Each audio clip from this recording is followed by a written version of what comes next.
Fire extinguishers and extinguishing materials have been around a long time. You've seen them everywhere. They're very useful and have saved many lives. But not everyone understands them or knows how to use them. If you were experiencing a flammable liquid fire, what type of extinguisher would be necessary to extinguish the fire? Water?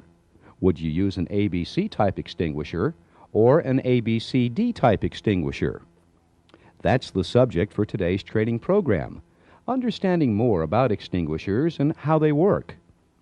We cannot possibly cover all aspects of extinguishing agents and fire prevention in this short program, but the information will help you become more familiar with extinguishers, fire prevention, and a better understanding of emergency action in the event of a fire.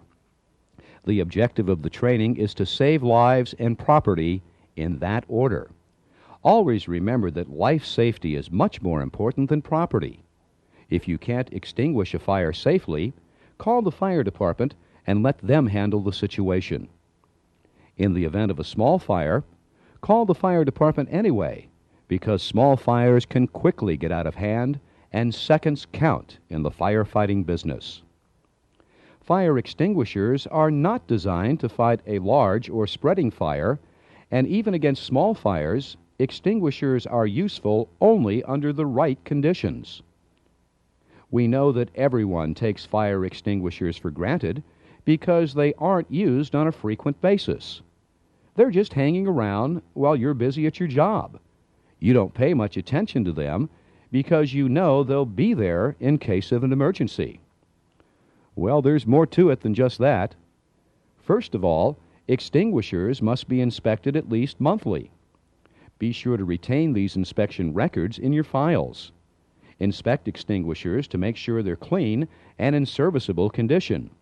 The pin is sealed on the handle to indicate it hasn't been used, and of course to check the correct pressure, if your extinguisher has a pressure gauge. Remember that once an extinguisher has been used, if only for a second, it must be completely serviced and recharged. Extinguishers get damaged and may not work when the need arises, so check for visible damage to the container and the handle. You're also checking to make sure the extinguisher is located in its proper place. In the event an extinguisher is used or found to be defective, most organizations have extra extinguishers to replace the damaged or defective extinguisher while it's being repaired or serviced. Inspect all extinguishers at least monthly. Once a year, fire extinguishers must be inspected and serviced by an authorized service company. After the extinguishers have been inspected and serviced, the servicing company will issue a service tag. This tag is good for 1 year.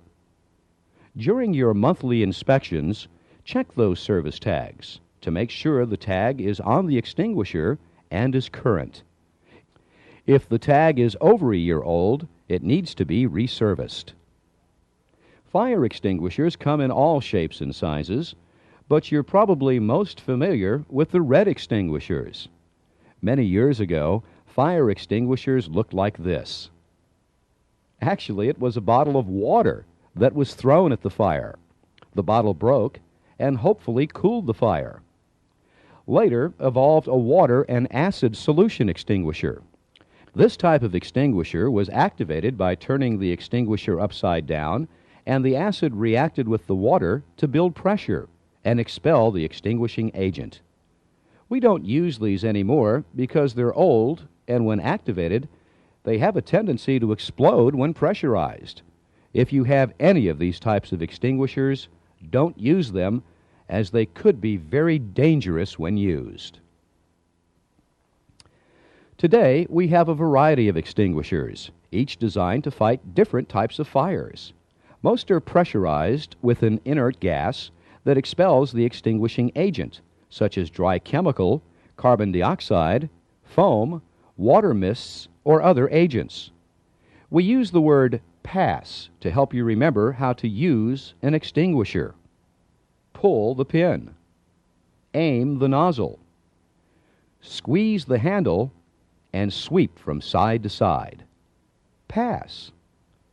Remember, we said these extinguishers were pressurized.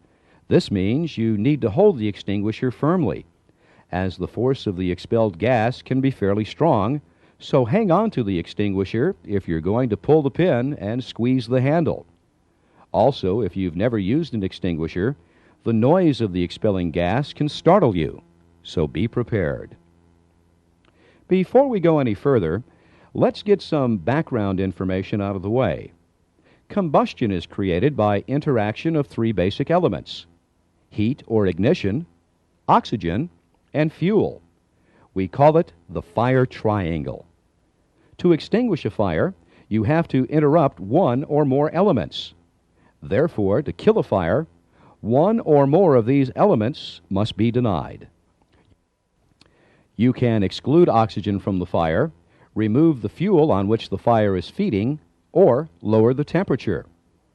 We have different types of extinguishers for each type or classes of fire.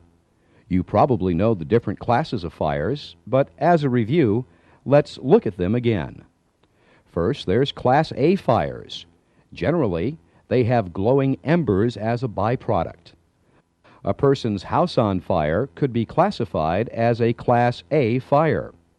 Wood, clothing, curtains, paper, or similar materials are considered Class A fires. Water is the extinguishing agent on Class A fires, which cools the temperatures of the fire until it's extinguished.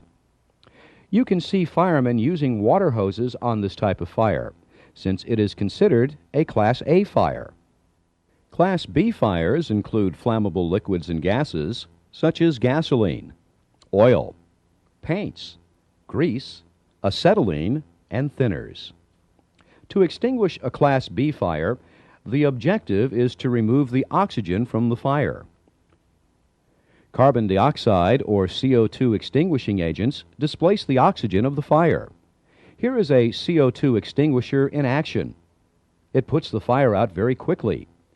These extinguishers are filled with CO2, which is a non-flammable carbon dioxide gas, under extreme pressure. You can recognize a CO2 extinguisher by its hard plastic or metal horn and lack of pressure gauge. The pressure in the cylinder is so great that when you use it, bits of dry ice may shoot out of the horn. CO2 extinguishes the fire by displacing oxygen or taking away the oxygen element of the fire triangle. It is a clean extinguishing agent and generally will not leave a residue on sensitive electronic or other equipment. It is also non-conductive, which means it can be used for electrical fires. CO2 may be ineffective on Class A fires, as it may not displace enough oxygen to successfully put out the fire. Class C is for fires involving electricity.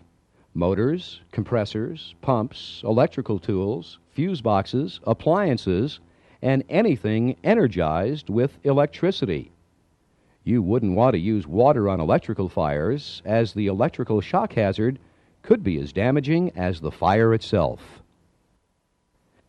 Class D fires are those fires involving exotic metals, such as beryllium, sodium, titanium, magnesium, and other metals that can burn. Class D extinguishers smother the fire with a dry chemical to extinguish burning metals. In most cases, the most familiar type of extinguisher is the ABC type. Why is it called ABC? Primarily because this extinguisher uses a dry chemical powder that extinguishes Class A, Class B, and Class C fires. There's another extinguishing agent called halon, which is a clean chemical extinguisher that was designed for computers, electronic equipment, and other sensitive equipment. Halon is no longer being used and has been banned in the United States and other countries due to the potential damage to the environment by depleting the ozone. There are new extinguishers and systems that will replace halon, such as a water mist type extinguishing agent. Water mist is a non-toxic agent and has no ozone depletion potential. Water mist is electrically non-conductive and enhances the cooling and soaking characteristics of the agent. It is designed to replace halon in healthcare facilities, electronic equipment manufacturing, and similar environments. Let's explore some tips on fire prevention before we continue. Good housekeeping is one of the most important parts of fire prevention. Clean, neat, and organized. Don't forget to keep closets, janitorial rooms, and other equipment areas clean, neat, and organized.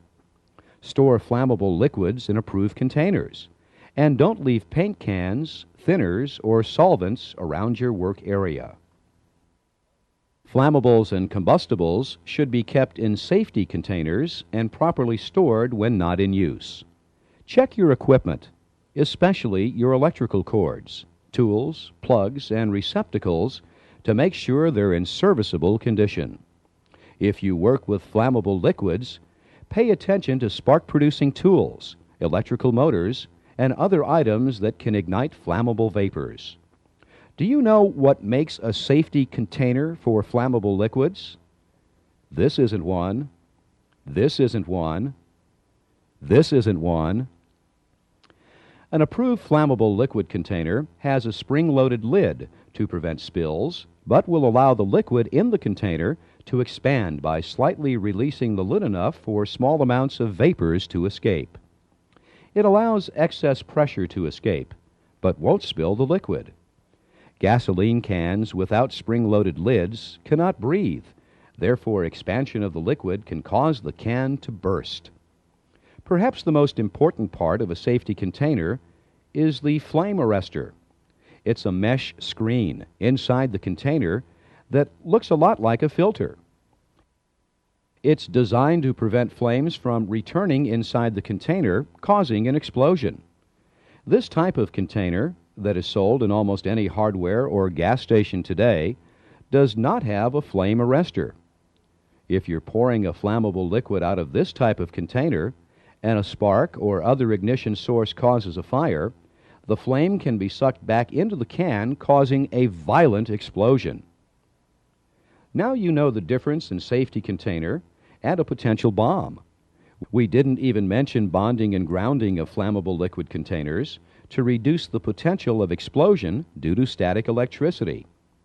That information comes in another program. How about those shop rags, oily clothing, and other fire hazards? Be sure to put soiled rags into safety waste cans, metal cans with metal lids. You can create spontaneous combustion by leaving greasy rags sitting in a corner or stored in a container other than a metal container that has a metal lid. We could continue with fire prevention, such as not blocking exits with materials, smoking only in authorized areas, emptying trash daily, knowing where exits are located, and keeping your equipment clean to prevent residue buildup and fire potential. But we don't have time to cover these subjects in this program. They're common sense items, and the importance of preventing fires rather than extinguishing them is well known. Okay, enough background. Let's get to the proper use of extinguishers. Life safety is paramount. Your life and the lives of others. Don't take chances. If you're not sure if you can extinguish a fire safely, leave the area and close the door behind you to keep the fire from spreading. Next, fully understand that smoke from any type of fire kills more people than the actual fire. If smoke is present, it's best not to try using an extinguisher. The fumes and gases of smoke are very toxic and can kill you. When fighting a fire with an extinguisher, always keep your back towards an available escape route. Next, remember the word pass. This is a reminder to pull the pin, aim the nozzle, squeeze the handle, and sweep from side to side. Let's watch some experts in action. Remove the extinguisher from its mount and take it to the fire. Pull the pin. Then aim the extinguisher nozzle towards the base of the fire, standing approximately 6 to 10 feet from the fire. Then squeeze the handle. If you stand too close to the fire and squeeze the handle, the force of the pressurized gas and extinguishing material could actually spread the flames. Stand away Aim the nozzle towards the base of the flame. Squeeze the handle, sweeping from side to side. Then move closer. You can see in this demonstration that the extinguisher was activated well before the fireman reached the fire. Then he moved in slowly, making sure not to spread the fire. After the fire is out, check to make sure it's really out. Don't leave the area until you have verified that a fire will not reignite. Many times, fires start up again after you think they're out. That's another reason for calling the fire department. Here are some of the effects of trying to extinguish the fire, but it got out of hand and the fire department was called in too late. If you are successful in extinguishing the fire department professionals can double-check to make sure it's fully extinguished, and they're happier if you already have the fire extinguished. They get real upset if you don't call them until the fire gets out of hand. It's also a good idea to communicate and train with your local fire department. This gives them better training, and they're more familiar at your facilities in the event of an emergency. Fire extinguisher service vendors often provide hands-on training with the extinguishers as well. Don't be afraid to let your supervisor know you've never used an extinguisher. Most people haven't used an extinguisher, and extinguishing a fire with an extinguisher does require a little training and practice. It's important to remember the classes of fire and why certain extinguishing agents work better on certain types of fires. Remember, we stated that some extinguishing agents, such as water, cools the temperature of the fire until it's extinguished. Some agents, such as carbon dioxide, remove oxygen from the fire. This is important because if you're in an area where large carbon dioxide is used to extinguish a fire, there will be insufficient oxygen for you to breathe. Here is a newspaper press room expelling a large quantity of carbon dioxide. If you were in this room long enough, the oxygen in the area might not be sufficient to support life. There are other fire suppression systems, such as foam extinguishing systems. You can see here a gasoline loading dock's foam system was activated, and it acts like a sprinkler system covering the entire area with foam. There are dry chemical and CO2 systems, commonly used in kitchens, to automatically suppress a fire. You should be familiar with any automatic systems in your area and know how they work and what type of extinguishing agent is used. Knowing and understanding classes of fires, types of extinguishing agents, and how to use fire extinguishers is extremely important. This knowledge can save your life in case of emergency. Remember that life safety is paramount. Never try to extinguish a fire where your life or the lives of others are in jeopardy. Get out and leave the firefighting to the professionals. When evacuating a building, don't use elevators, and of course, don't panic. Keep calm and put your emergency plan in action. After all, isn't that what safety's all about? That about does it for now. Remember the classes of fire and the word PASS. It can save your life in case of an emergency. Thank you.